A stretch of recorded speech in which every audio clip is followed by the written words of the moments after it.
I do want to get to the Warriors, Rob, and they are in one of those series that right now is looking like a blowout. They're playing the Denver Nuggets, who have the likely MVP winner. Just, from the stories of writers who've talked to voters, or who've even, a lot of us, including myself, have put our vote out there publicly, right, for the MVP. And guys that are compiling those, putting that stuff together, it looks like Nikola Jokic, the center for the Denver Nuggets, is going to win the MVP award. It just but seems they're getting impossible blown he's away. not, Chris, because he won it last year and he's got better numbers than a year ago and he had less help. I don't know how it's not going to happen. So he's probably going to win it. But they're being blown away. The Golden State Warriors are having their way with them. And, Rob, I got the Suns not only winning the West, but winning it all. But I haven't said it's going to be easy. And I tell you what, the Golden State Warriors, they look incredibly dangerous. Rob, they're looking, and I get it. It's Denver, and Denver's injury got a lot of injuries. Right. Their backcourt is damaged. Depleted. I mean, right. No doubt. But just watching the way the Warriors are playing, even without like taking kind of the competition out of it, they're moving the basketball. They've had 30 assists, I believe, like averaging 30 assists in the first two games. And we know how great the Splash Brothers are, Steph and Clay. And Clay averaged 36 points a game on 50% plus shooting from the field and from three in April. So, he began to kind of get back to his old self in the last, few weeks of the regular season. So those two, we know what they bring. But, Rob, they got somebody else now. I don't know how closely you've been watching these games. Everybody in the pool. Jordan, there you go. Come on.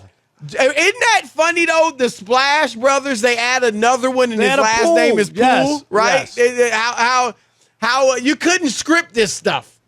I know you were writing a sitcom a while back. You couldn't have scripted that. No. That's Rob, true. Splash Brothers and Poole, right? Jordan Poole is legit, and I'm gonna give him some love, and not because he went to Michigan. He was at Michigan when my daughter was there. She knew him. They weren't close or anything like that, but he was at Michigan when my daughter was there.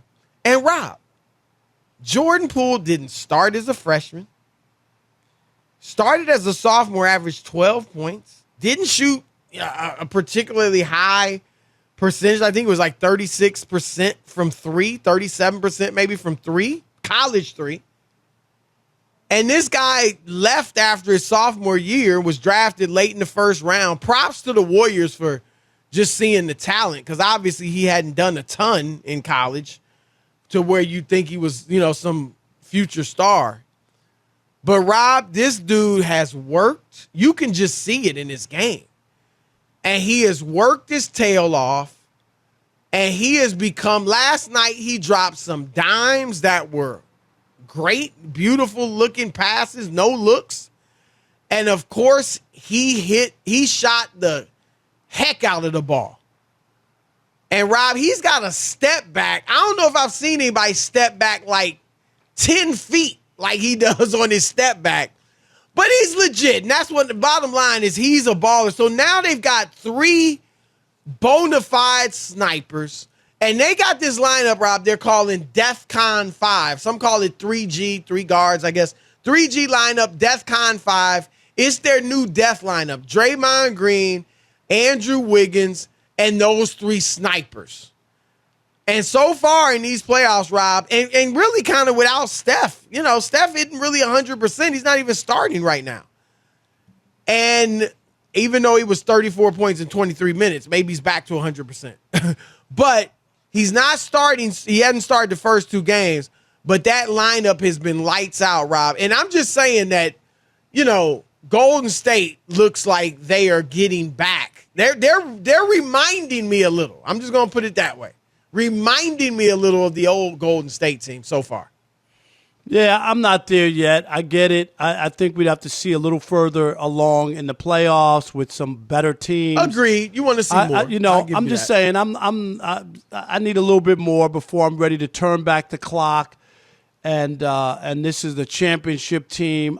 I just don't have that feel yet. But I understand why, if you're a Warriors fan, you feel a little optimistic. They've been down the last few years, injuries, right? Not even close to competing for anything. Right. So, yeah, you would feel good to see your team competing and having some dominance so far, in the postseason, and that's what it's been. But the jury's still out for me. It's going to be a while before when I see them in the Western Conference Finals playing well, and then I can look and say, can they beat the Suns in 7 games? If it's the Suns or whoever, Chris, in the Western Conference. Some people have picked Memphis. After that game 1, I wonder how many of those people, and I know it's just one game, right? But how many people feel as good about it? Do you know what I mean? Because they got punched in the mouth at home, right? And right now it's nip and tuck. It's early, still the first quarter, but it's nip and tuck so far. They wanted to come out and punch Minnesota in the mouth, right? I agree. That's why I thought I picked them as a lock tonight to win. It was 6.5 or whatever. Right. That I think that it's just one of those games they need to reestablish themselves, Chris. They had a great regular season. I think, Rob, and they did. It was phenomenal, and we were all like mouths wide open with the way they played without Ja Morant. I mean, right? They were like 21-3 or something like that without Ja Morant. And so they had, I voted Taylor Jenkins their head coach, Rob, coach of the year. I don't know if he'll win it. He is a finalist. But to me, as great as Monty Williams was, as great as Eric Spoelstra, Ime Udoka, to me, it's not even close. I'll be honest. Like, this dude had a young team outside of Ja, even though Jaren Jackson was a high lottery pick. I mean, he hadn't proven or made you think he's going to be a star. And Ja Morant, and even without Ja, they've run to the second best record, or second best record in the Eastern or Western Conference. But this is Rob, I don't know how people. I just thought there's no way they were getting to the finals because they're too young. They'd be the youngest team ever to get to the finals. Right. It just doesn't happen that quickly in most cases. You know what I'm saying? Usually there's a process, and you got to lose some, Chris, get beat up, come back, dust yourself off. There used to be definitely Michael Jordan, LeBron James, they all went through that. Right. Magic didn't, but he went to a team with the MVP, Kareem. Right. Still in his makes prime. It a lot different. Right. And not to mention Jamal Wilkes and Norm Nixon and other guys. But I'll say this, right? Memphis, if they survive Minnesota, they are a tough matchup for Golden State because of their quickness and athleticism. Like that would be a tough series, but I'd pick Golden State. And I do think, as you said, it's going to be Phoenix and Golden State in the conference finals. And if this is the real new Golden State, then I think that's going to be a war. That's going to be a battle royale. That will be must-see TV. But oh my gosh, yeah, absolutely. And like Rob, we can only hope that we get something like that, right? You want great series, so we would love to see. We would love to see something like that. And I told you I was disappointed in the regular season, Chris, but there's a chance for the NBA postseason to be way more spectacular. Right. If people are playing and healthy, and we get some of these matchups.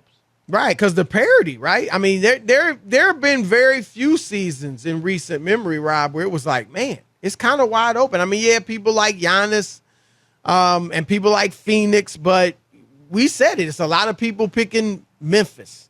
A lot of people picking Golden State. A lot of NBA people, former players, Chris, who we respect, and their opinions. Yep.